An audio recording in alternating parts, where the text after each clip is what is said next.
অনেক দিন পর বেশ লাগছে বন ভ্রমণ। মাঝে মাঝে কাজের ফাঁকে এইসব জায়গায় এলে মন খুব ভালো লাগে। শুদ্ধ বাতাস, মাটির সোনার গন্ধ, পাখির কলতান, আহা।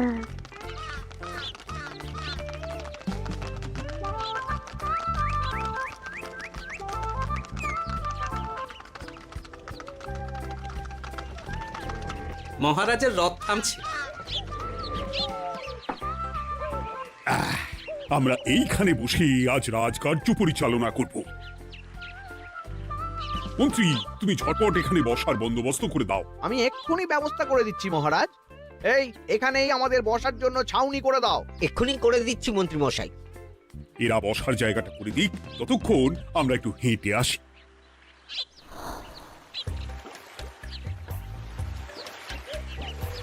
সকালবেলা হাঁটা শরীরের পক্ষে খুব ভালো মহারাজ।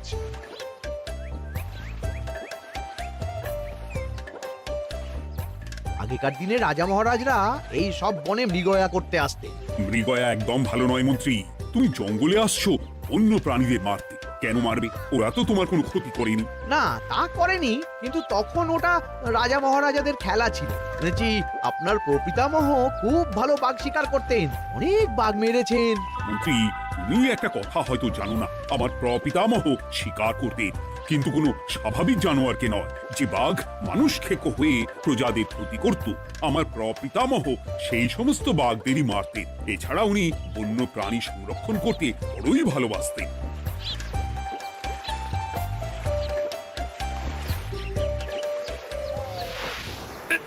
উফ, এটা আবার কি? এই, এটা আবার কোথা থেকে উড়ে এলো? কোথাও তো ঝড় হাওয়া কিছুই নেই। একটা ধাঁধা মহারাজ, এই কাগজে লেখা। ধাঁধা পড়ো দেখি। জোয়ার ভাটা প্রভুর খেলা, ভাটা হবে হলে বেলা, ভাটা হলেই দেখা যাবে লাল রঙের এক পাথর পাবে, নদীর ধারে গর্ত করে যত্নে সাজাই কলস ভরে, হেথায় হোথায় ছড়িয়ে যাহা অন্ধকারে জলে তাহা, ঢুকলে চক্ষু ঝলসে যাবে, হাতের কাছে ঘন্টা পাবে, ঠিক ঘন্টা বাজলে পরে পড়বে ঝরে থরে থরে, ঘন্টা যদি হয় ভুল যেন তুমি হারাবে কুল, ঠিক ঘন্টা চিনতে হলে নকশা দেখো চক্ষু খুলে, সিন্দুক দেওয়ালে হাত দাও, আসল ঘটনা জেনে নাও। ওরে বাবা, খুব দীর্ঘ ধাঁধা। তা মন্ত্রী, তুমি কিছু বুঝলে? এটা একটা গুপ্তধনের নকশা। এর মধ্যে গুপ্তধন কোথায় আছে তার একটা ধারণা দেওয়া আছে। গুপ্তধন? ওটা আমাকে পেতেই হবে, পেতেই হবে। দেখি দেখি, একবার কাগজটা দাও। গোপাল, কাগজটা আগে আমার হাতে দাও, দেখি ভালো করে। এখন নদীতে জোয়ার চলছে গোপাল। একটু পরেই ভাটা শুরু হবে। হ্যাঁ, ভাটা না হলে কিচ্ছু বোঝা যাবে না। এখানে স্পষ্ট লেখা আছে, ভাটা হলেই দেখা যাবে লাল রঙের এক পাথর পাবে। তার মানে আমাদের ভাটা হওয়া পর্যন্ত অপেক্ষা করতে হবে। না, সময় নষ্ট না করে ধাঁধাটার সমাধান করতে শুরু করি। ভাটা হলে একটা লাল রঙের পাথর দেখা যাবে, এই পর্যন্ত পরিষ্কার আছে। বুঝতে হবে ওর পর থেকে। পড়ো গোপাল, চলো আমরা সবাই বুদ্ধি লাগাই। নদীর ধারে গর্ত করে যত্নে সাজাই কলস ভরে। এটার অর্থ, ধাঁধাটা মাথায় বসিয়ে নিয়েছি, এবার কে কি বলবে সেটা শুনতে হবে। চলো গোপাল, আমরা ধাঁধা যেমন যেমন বলেছি তেমন তেমন ভাবেই চলি। চলুন মহারাজ, এখন আমাদের দেখতে হবে লাল পাথর। কোথায় আছে লাল পাথর? চলো চলো সবাই, চোখ কান খুলে আমরা নদীর পাড় ধরে হাঁটি। আমি একটু তফাতে হাঁটি। গুপ্তধন আমাকে একা পেতে হবে। ভাটা হলেই দেখা যাবে লাল রঙের এক পাথর পাবে, আমাকে চোখ কান খোলা রাখতে হবে। লাল পাথর, নদীর চড়ায় লাল পাথর দেখতে হবে। লাল পাথর, লাল পাথর। ওটা কি? এই তো লাল পাথর, লাল পাথর। ওরা অনেকটা এগিয়ে গেছে, ওদের আমার দিকে নজর নেই। এই সুযোগ, এই সুযোগ, একা একা গুপ্তধন নিয়ে পালাবো।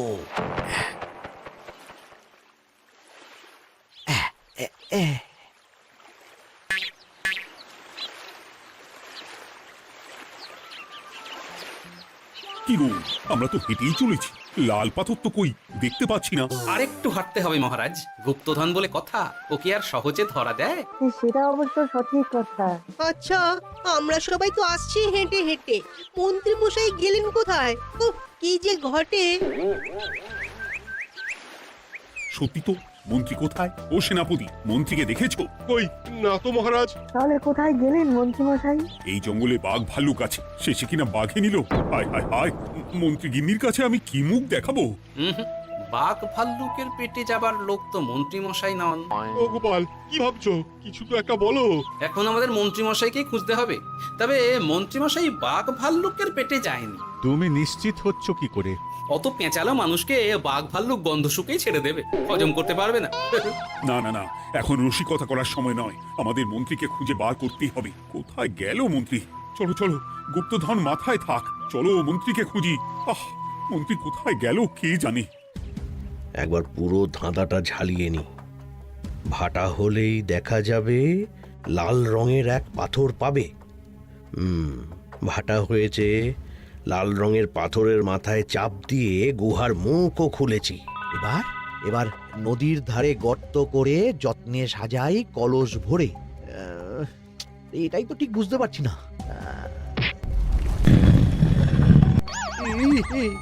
এই রে, এবার কি হবে? হ্যাঁ মহারাজ, কোথাও একটা আওয়াজ হলো। এই, আওয়াজটা কোন দিক থেকে হলো? চলুন সামনে এগিয়ে যাই। আমার মনে হয় আওয়াজটা সামনের দিক থেকে এলো। আমারও তাই মনে হলো। তবে কি মন্ত্রী মশাই লাল পাথরের হদিশ পেয়ে গেছেন? আমাদের চোখে পড়লো না, অথচ মন্ত্রী মশাইয়ের চোখে পড়ে গেল। আসলে আমরা কথা বলতে বলতে গেছি, তাই নজরে পড়েনি। মন্ত্রী মশাই একা একা আমাদের পেছন পেছন আসছিলেন। উনি ইচ্ছে করেই আমাদের পেছনে পেছনে আসছিলেন। নিজে একা গুপ্তধন নিয়ে যেতে চেয়েছিলেন, এখন কোথায় আছেন কে জানে।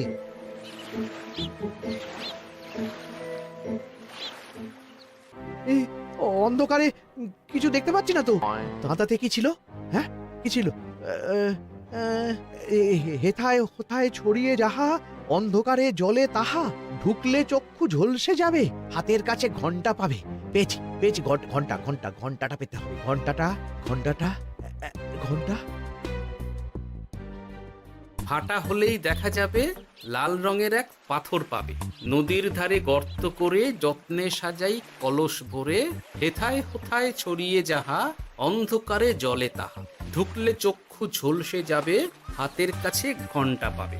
ঠিক ঘন্টা বাজলে পরে পড়বে ঝরে থরে থরে, ঘন্টা যদি হয় ভুল যেন তুমি হারাবে কুল। ঠিক ঘন্টা চিনতে হলে নকশা দেখো চক্ষু খুলে, সিন্দুক দেওয়ালে হাত দাও আসল ঘটনা জেনে না। এবারে ভালো করে ঠান্ডা মাথায় ভাবতে হবে। ভাটা হলেই দেখা যাবে লাল রঙের এক পাথর পাবে। সেই লাল পাথরটাই তো খুঁজে পাওয়া যাচ্ছে না, অথচ মন্ত্রী মশাই খুঁজে পেলেন। আওয়াজটা কোথা থেকে আসছিল? এই কাছে পিঠে কোথা থেকে আওয়াজটা আসছিল।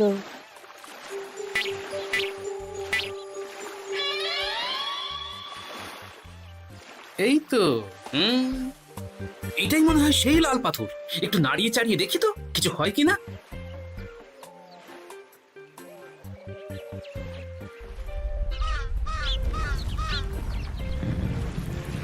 এই তো, কাজ হয়েছে। এই তো সুড়ঙ্গ। আপনারা নিচে নামুন। আপনারা কি দেখছেন সেটা বলবেন মহারাজ। সবাই যদি নেমে যাই, যদি কোনো কারণে সুড়ঙ্গের মুখ বন্ধ হয়ে যায়, তাহলে আর আমরা বাইরে বেরোতে পারবো না মহারাজ। গোপাল ঠিকই বলেছে, আমরা দুজন বাইরে থাকি। মহারাজ, আর একটা কথা, কোনো ঘন্টায় হাত দেবেন না, মনে আছে তো? ঘন্টা যদি হয় ভুল যেন তুমি হারাবে কুল। ওরে বাবা, এই বয়সে আর কুল হারাতে চাই না। ঠিক আছে, তোমার কথাই অক্ষরে অক্ষরে পালন করব। দেখি এই সুড়ঙ্গে মন্ত্রী মশাইকে দেখতে পাই কিনা। চলুন মহারাজ, সুড়ঙ্গে নামি। সবাই সাবধানে নামো।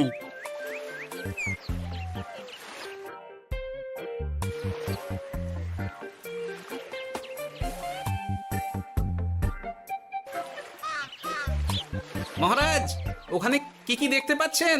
ওখানে কি মন্ত্রী মশাই আছেন? না গোপাল, মন্ত্রীকে এখনো দেখতে পাইনি, শুধু আমি এখানে অজস্র পাথর দেখতে পাচ্ছি। পাথরে পাথরে ছয় লাভ, ছোট বড় অজস্র। পাথরগুলো বড় অদ্ভুত, কিরকম কিরকম মানুষ মানুষ গড়ন। লম্বা বেঁটে হরেক রকম। মানুষ মানুষ গরম, সেটা কি রকম? আর কিছু কোনো কলসি কি দেখতে পাচ্ছেন? কলসি তো দেখতে পাচ্ছি না। মহারাজ, কলসি থাকতেই হবে, কারণ ধাঁধায় লেখা আছে নদীর ধারে যত্ন করে যত্নে সাজাই কলস ভরে। গর্তটা আসলে হলো সুড়ঙ্গ, কিন্তু কলস।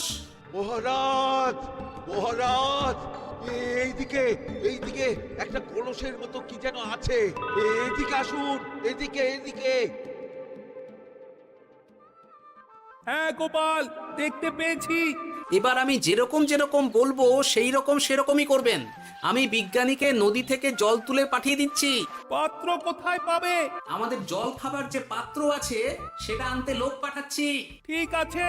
শুধু একটা কথা বলছি, আপনারা কেউই সুড়ঙ্গের ভেতরে কোনো কিছুতে হাত দেবেন না। কেন গোপাল? সব পরে বলবো, এখন আমি যা বলছি সেটা শুধু মনে রাখুন। সুড়ঙ্গের ভেতরে কিছুতে হাত দেবেন না। ঠিক আছে। প্রহরী, তুমি যাও, যেখানে আমাদের বসবার আয়োজন করা হয়েছে সেখানে গিয়ে একটা জলের পাত্র নিয়ে নদী থেকে জল ভরে নিয়ে এসো। গোপাল, মন্ত্রীমশাই কোথায় গায়েব হয়ে গেলেন? কোথাও গায়েব হয়ে যাননি বিজ্ঞানী, কোথাও গায়েব হয়ে যাননি উনি ওই সুড়ঙ্গের ভেতরেই আছেন। কিন্তু কেউ তো ওনাকে দেখতে পাননি। সম্ভবত পাথর হয়ে আছে। এখন কিভাবে পাথর হয়েছেন সেটা তো আমি বলতে পারবো না। সবটাই স্বপ্নের মতো লাগছে। ঠিক যেন স্বপ্নের মতো লাগছে। এই জীবনে সুরঙ্গ দর্শন হয়ে গেল। আমাদের পাতাল প্রবেশ। পাতালে আসিয়া আমি মনে মনে বলি, গুপ্তধন নিয়ে আমরা যেন সৎ পথে চলি। তোমার এখনো কাব্য আসছে সভাকবি। আসছে মানে কাব্যের সাথে আছে রোমাঞ্চ, করছে গা শীত, হচ্ছি আমি অধীর। মহারাজ, জল দিয়ে বিজ্ঞানীকে পাঠাচ্ছি। কি করতে হবে বিজ্ঞানীকে সব বলে দিয়েছি। তুমি ভেতরে আসবে না? আসবো ঠিক সময়ে। এখন আমি যেমন যেমন বলবো আপনি ঠিক তেমন তেমন করবেন। ঠিক আছে। বিজ্ঞানী, যেমন যেমন বললাম ঠিক তেমন তেমন ভাবে কলসিকে জল দিয়ে পরিষ্কার করবে। মনে রেখো, ধাঁধায় আছে কলসি সাজাই যত্ন কর। তুমি একটা কথা মনে রেখো বিজ্ঞানী, কোথাও হাত দিও না কিন্তু। ঠিক আছে গোপাল, তোমার উপস্থিত বুদ্ধির তুলনা নেই। আমি যাচ্ছি গোপাল। সাবধানে সাবধানে। মহারাজ, বিজ্ঞানী যাচ্ছে। সাবধানে নামো, সাবধানে। মহারাজ, এই কলসিটা কোথায়? ওই তো, একটু সাবধানে যাও। বিজ্ঞানী, কলসির দেখা পেয়েছো? পেয়েছি পেয়েছি পেয়েছি। এবারে কলসিটাকে ভালো করে জল দিয়ে ধুয়ে দাও। কলসির আলোয় সুড়ঙ্গ আলোকিত গোপাল। এরপর কি? ভালো করে দেখুন মহারাজ, কোথাও ঘন্টা দেখতে পাচ্ছেন কিনা। ঘন্টা? একটা তো নয়, সার সার ঘন্টা, অনেকগুলো ঘন্টা। সাবধান, ঘন্টায় হাত দেবেন না, শুধু দেখুন।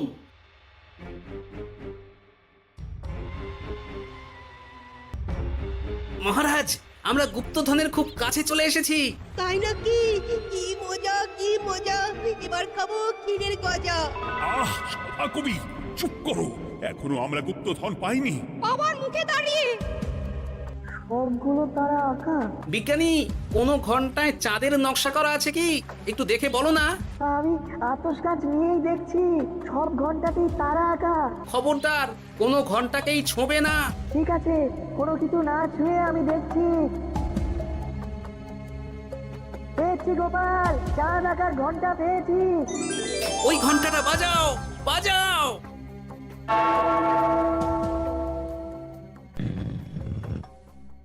গুপ্তধন পেয়েছেন মহারাজ। বাঁচাও, বাঁচাও, বাঁচাও। বাঁচান মহারাজ, বাঁচান। বিজ্ঞানী, মন্ত্রীর গলা পাচ্ছ না? মহারাজ, আমি পাথর হয়ে আছি, আমাকে মানুষ করুন মহারাজ। তুমি তো মানুষই ছিলে, হঠাৎ করে পাথর হলি কেন? মহারাজ, গুপ্তধন পেয়েছেন? পেয়েছি, তার সাথে মন্ত্রীকেও পেয়েছি। মন্ত্রী এইখানে কোথাও পাথর হয়ে দাঁড়িয়ে আছে। দাঁড়ান মহারাজ, এবার আসছি। সাবধানে এসো। আমি ভেতরে যাচ্ছি, বুঝলে? যদি কোনো কারণে দেখো পাথরটা গুহার মুখটা আটকে দিয়েছে, অমনি তোমাদের কাজ হলো পাথরটাকে ছুঁয়ে ফেলা, বুঝলে? ঠিক আছে গোপাল দাদা, আমার মনে হয় বিপদ আর কিছু ঘটবে না, তবুও সাবধানের তো মান নেই। ঠিক আছে, তুমি নিশ্চিন্তে ভেতরে যাও। বাঁচাও, আমাদের বাঁচাও, আমাদের সবাইকে মানুষ করুন। আমাকে মানুষ করুন মহারাজ। আপনাকে তো মানুষ করা হবে মন্ত্রী মশাই। আগে বলুন, আপনি পাথর হলেন কি করে? ও, মনে পড়েছে, ধারা শেষ লাইন। সিন্দুক দেওয়ালে হাত দাও, আসল খবর জেনে নাও। সত্যি গোপাল, তুমি না থাকলে এই এত কিছু আমাদের সবার কাছে অজানাই থেকে যেত।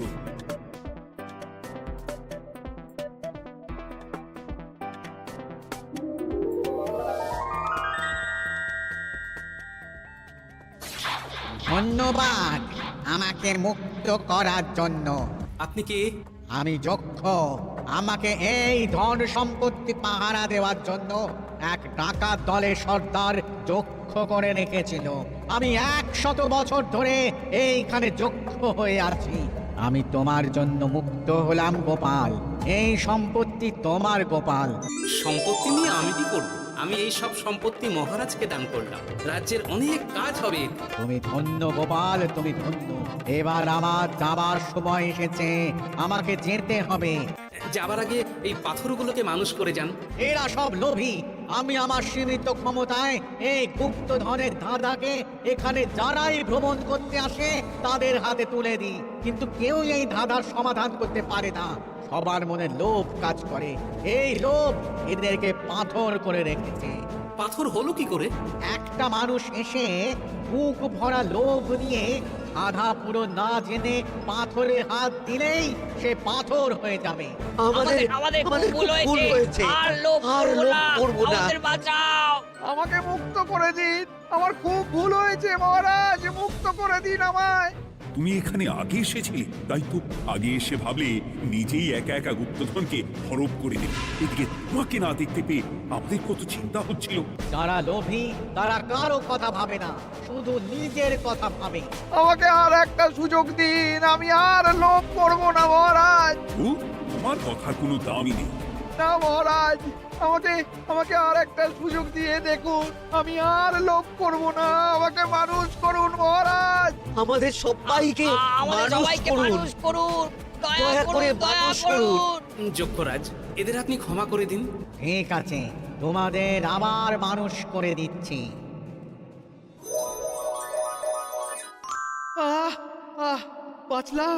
বাঁচলাম।